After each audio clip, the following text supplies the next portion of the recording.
Hi, my name's Ed. I've been screen printing for about 18 months and I taught myself purely using YouTube tutorials and forum posts. And while I was learning, I discovered loads of little things and details that people had missed in their own tutorials. So I'm making this series in the hope to pass on some of those details and the little bits and pieces that I've discovered along the way so that other people can learn faster and waste less materials and save some money. So in this episode I'm going to cover degreasing your screen and coating it with emulsion ready to burn your image in. I've got this screen frame here which we've stretched the mesh on in episode 2. So if you want to learn how to do that, go and watch episode 2 first and that will get you up to where we are now. So the screen mesh has been stretched and now all we have to do is go and degrease it. So I'm going to go and degrease it and then we'll come back and put the emulsion on. So to degrease my screens, I just use brush from Poundland, drop of washing up liquid and just an ordinary shower head that you can sort of take off the hook. And then obviously I do it in the bath so you don't get water everywhere, but I guess you could do it in a kitchen sink as well. So I'd usually start off by just wetting the screen down.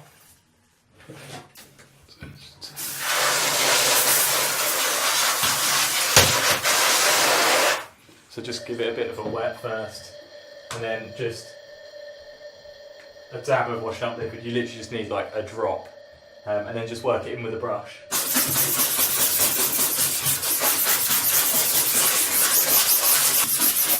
And do both sides as well.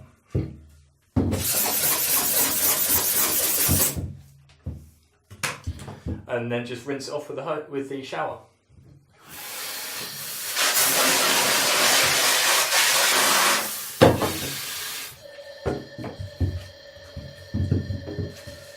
And then you just want to let that fully dry and then we'll coat it with emulsion.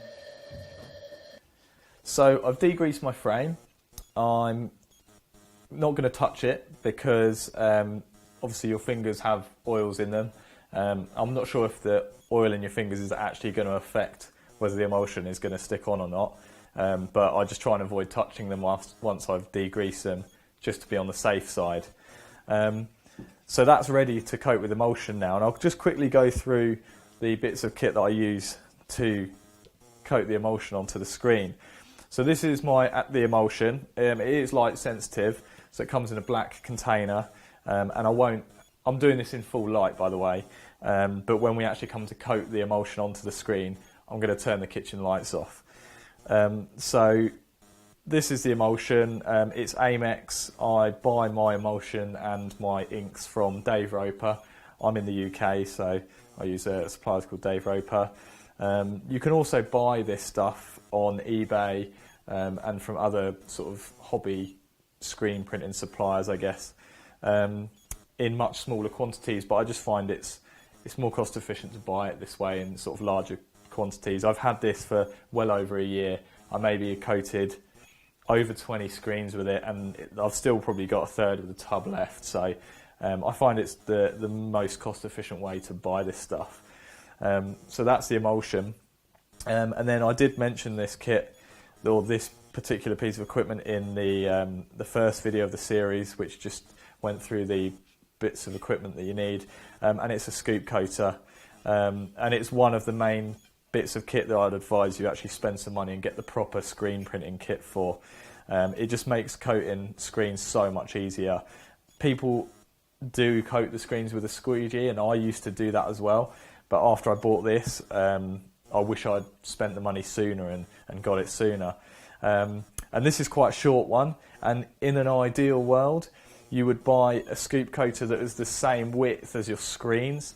As you can see, this isn't actually the same width as my screen, but obviously the whole point in these videos is I'm trying to do it as cheaply as possible.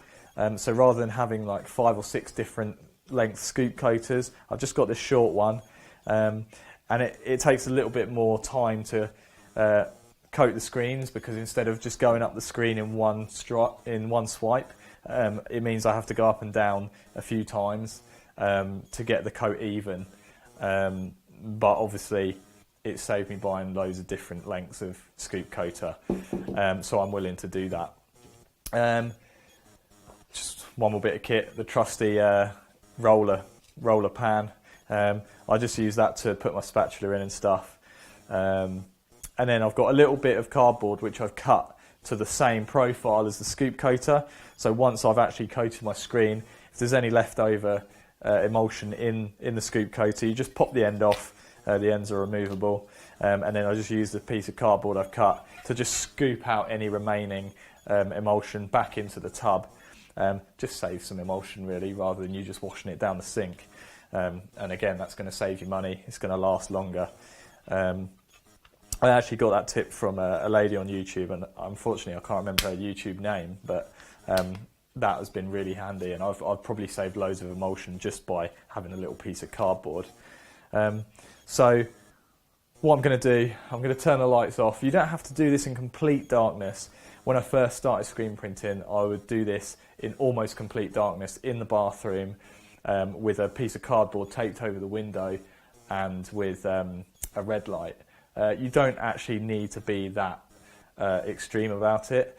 I wouldn't do it in this light because it's way too bright and it would start curing. But what I usually do is I just make sure that the lights are dimmed until you've got enough light to see by, but it's not very light at all. Hopefully my camera will be able to pick this up. I'm going to have to whack the ISO right up, but hopefully you'll be able to see what I'm doing. So let's get on and coat the screen. So it is actually quite dark in here, despite what it looks like on my camera. I've turned the ISO right up, so it probably looks brighter in here than it actually is. I've got a light at the far end of the kitchen which is on, but I've turned all the lights off that are at this end. So I'm just going to, working fairly quickly, you don't need to rush this, but you do need to work reasonably quickly. So the emulsion is light green before it's been exposed. So I'm just filling up my scoop coater with emulsion, and then I'm going to just close that lid as soon as I've poured that in. So the trick to this is to not coat the emulsion on too thick, because it will drip and then it's not going to burn properly. So what you want to do is, and this is going to be kind of difficult because I'm right-handed and you're not going to be able to see this properly, is, how am I going to do this? So you want to hold your screen at sort of 45 degrees-ish, and you want to put your scoop coater at the bottom edge, tilt it up, and you can see the emulsion just making contact with the screen mesh. And then when it's made contact all the way along, you just draw it up the screen.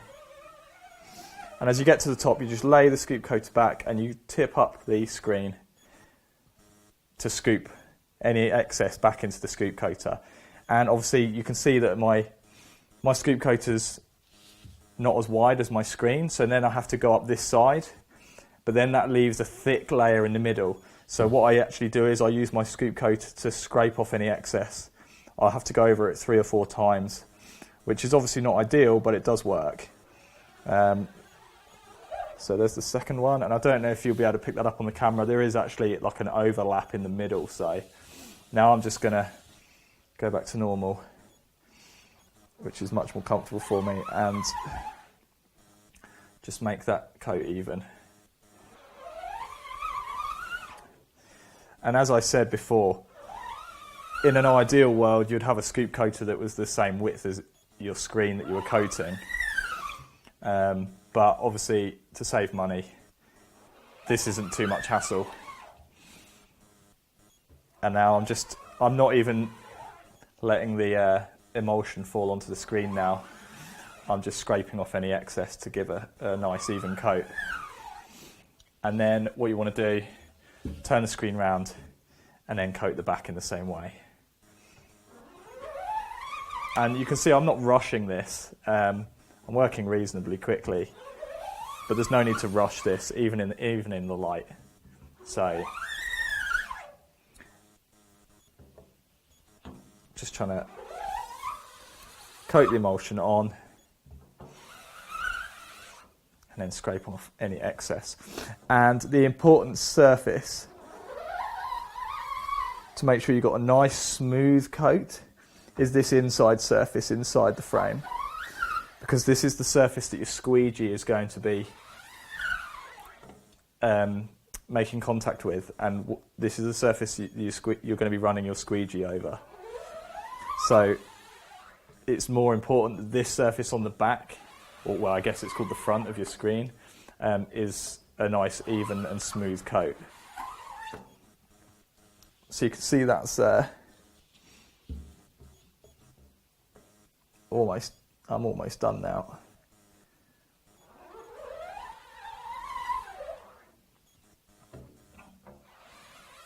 And then once this is coated, I've got a cupboard which I can tape up the door to, and then you need to leave it in the dark to dry, because, as I said, this is photosensitive.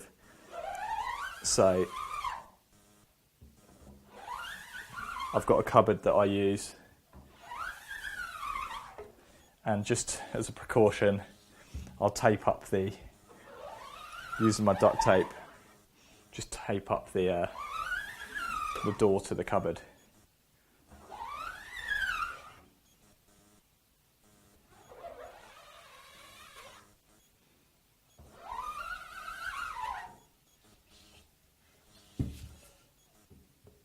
I'm just going to do one more pass on the back.